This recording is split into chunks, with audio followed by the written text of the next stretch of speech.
Hello friends, आप सभी कैसे हैं।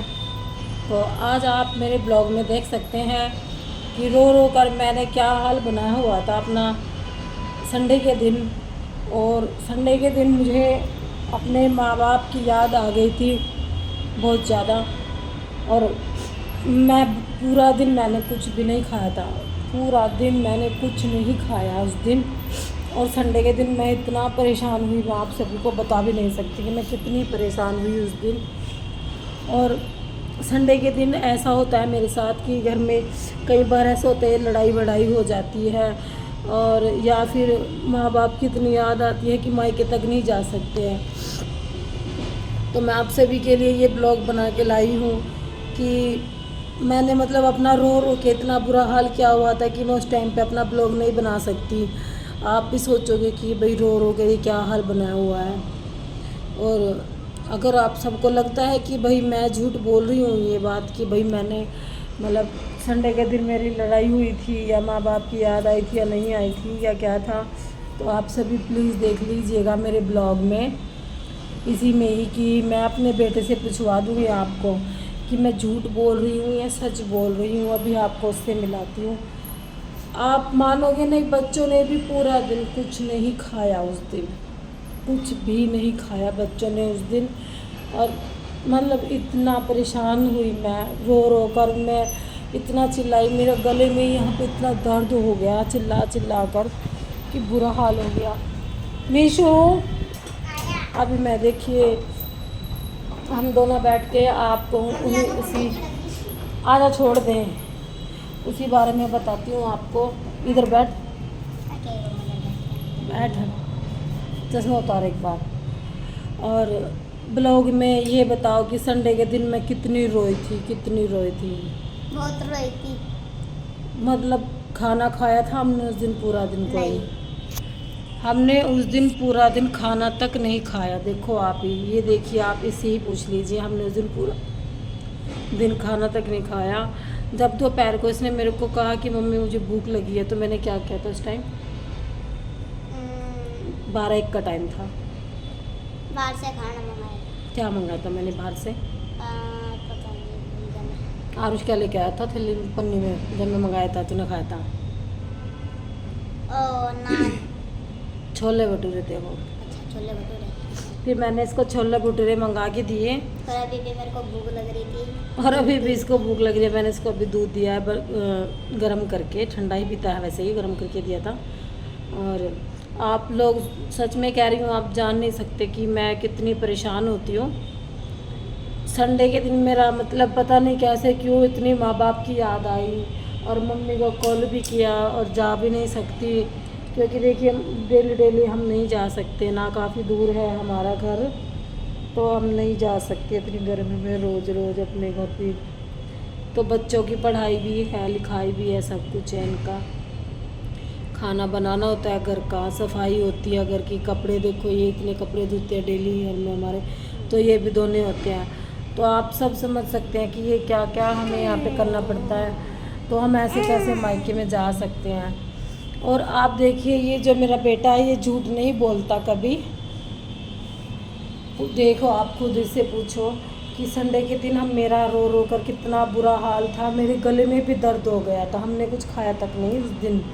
और मैं ऐसा मन कर रहा था कि चली जाऊँ मैं यहाँ से छोड़ के सब कुछ, मन ही ऐसा हो रहा था कि चली जाती हूँ आज तो यहाँ से छोड़ के।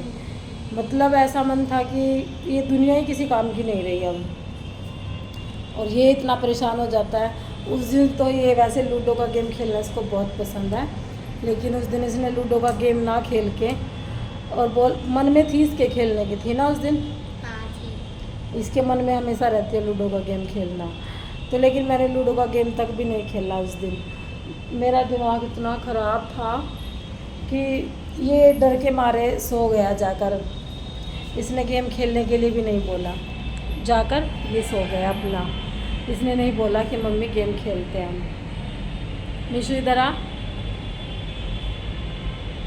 उस दिन डर लग रहा था है ये देखो आप, इसको डर लग रहा था उस दिन कि मम्मी को गुस्सा आया है कहीं मार ना दे, क्योंकि गुस्से में मारा भी जाता है, पिटा भी जाता है, बोला भी जाता है, तो आप सब समझ सकते हैं।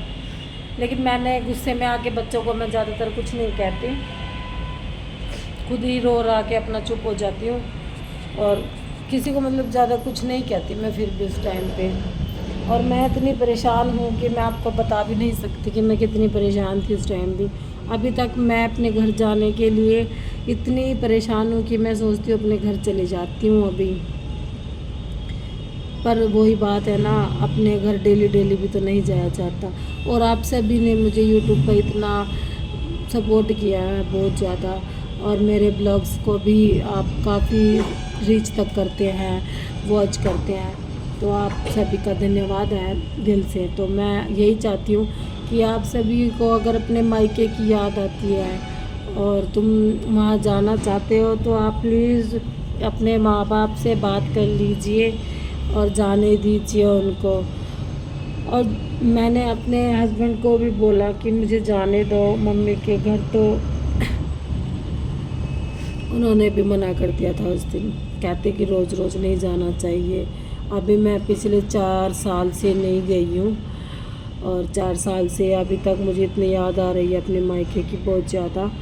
और फ़ोन तो कर लेती हूँ, वीडियो कॉल भी कर लेती हूँ, पर जहाँ पे हम बचपन बिताओ, पढ़ाई लिखाई, माँ बाप भाई बहन सब होते हैं, तो आप समझ सकते हैं कि माँ की तो फिर वीडियो कॉल करो या फ़ोन करो इतना कोई फ़र्क नहीं पड़ता, जितना फ़र्क तो हमारे वहाँ जाने से पड़ता है। हम उनके साथ रहें, थोड़ा समय बिताएं। और जो मेरे पापा हैं वो बहुत अच्छे हैं, मेरी मम्मी भी बहुत अच्छी है, मेरे भाई बहन सब, और मेरी भाभियाँ भी बहुत अच्छी है, सभी मेरी फैमिली बहुत अच्छी है, मुझे काफ़ी सपोर्ट करते हैं हर चीज़ में। मेरी फैमिली वाले हमेशा मेरे साथ ही खड़े रहते हैं, मेरे दुख दर्द में, किसी भी चीज़ को लेके, या मुझे फाइनेंशियल इशू होता है तो भी मेरे साथ हमेशा मुझे सपोर्ट करते हैं मेरे फैमिली वाले। मैं आपको कभी किस दिन ना जब मैं अब की बार जब भी अपने मायके जाऊंगी, और या मुझे कोई वैसे भगवान अगर ऐसा आए, लेकिन ऐसा हो जाता है, फिर भी हो जाता है, ना चाहते भी हो जाता है, जब भी मुझे कोई ज़रूरत होगी अब, तो जब मेरे माँ बाप को, मैं आपको उसी टाइम का ब्लॉग बना के ज़रूर दिखाऊंगी कि मेरे माँ बाप मेरे कितने काम आते हैं। और ख़ासकर मेरी मम्मी बहुत काम आती है, भगवान ऐसी मम्मी सबको दे जैसी माँ मेरी है।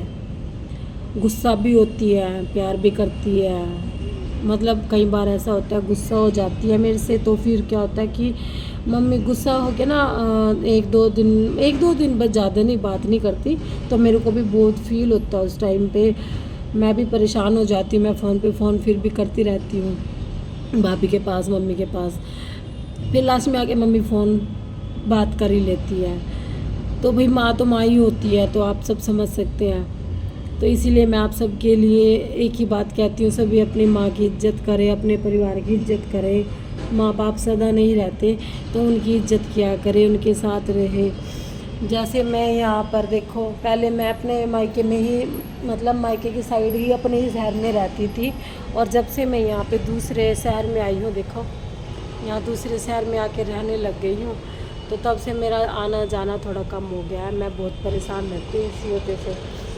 कई बार वहाँ की याद भी आती है कि काश मैं वहीं होती, तो वहाँ पर तो मैं आधा घंटा मुश्किल लगता था मेरा जाने का, आधे घंटे में मैं चली जाती थी अपने मायके में भी। अब नहीं जा पा रही हूँ, याद तो बहुत आती है। तो प्लीज़ गाइस, आप अपने माँ बाप को काफ़ी प्यार करें, उनसे उल्टा सीधा ना बोले कभी भी। कई बार आजकल के बच्चे बोल जाते हैं माँ बाप को गलत, तो ना बोले माँ बाप को गलत। माँ बाप आपके साथ हमेशा खड़े रहते हो, चाहे आपको, अगर वो आपको कुछ कहते हैं तो वो आपके भले के लिए ही कहते हैं, बुरा नहीं कहते आपको। तो मैं आज आपको यही कहने वाली थी, अभी भी मैं काफ़ी परेशान हूँ, ये काफ़ी हर्ट हो रही हूँ अभी भी, मतलब याद आ रही है माँ बाप की, गला अभी तक दुख रहा है मेरा, रो रो के ये ऐसा हाल हो चुका है मेरा। तो मैं आपसे बाद में मिलती हूँ। बस मुझे आप सबसे आज के ब्लॉग में यही कहना था कि अपने माँ बाप की इज्जत किया करें, उनकी कदर किया करें, उनके साथ उल्टे ना बोलें, उनका दिल ना दुखाएं। आप सभी का धन्यवाद मेरे साथ जुड़ने के लिए।